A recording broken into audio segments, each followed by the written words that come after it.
समझ लेनी हमारा हाँ देह के, तनिको ना याद बाटे पिया हो स्नेह के।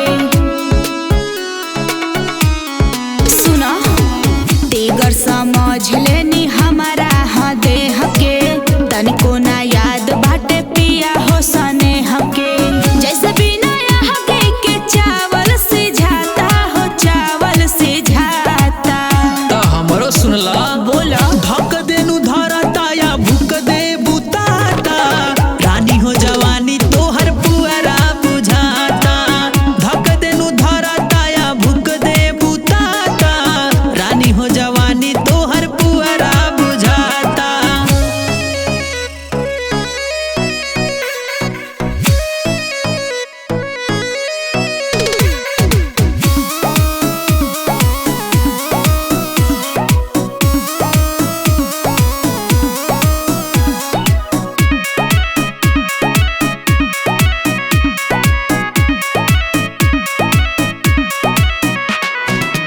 जिला जवाहर में चलेला चर्चा, थाना में पड़ल बाड़े नामे के परचा। ए तरंगदारी के मतलब ये होला नु।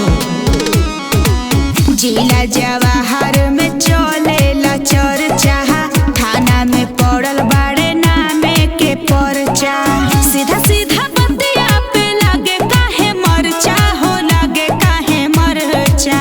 तो हमहू कुछ कही धक देनु धरता या भूक दे बुताता, रानी हो जवानी तोहर पुअरा बुझाता। धक देनु धरता या भूक दे बुताता, रानी हो जवानी तोहर पुअरा बुझाता। अरे तू तो पेट्रोलो के फेल का देले बाड़ू।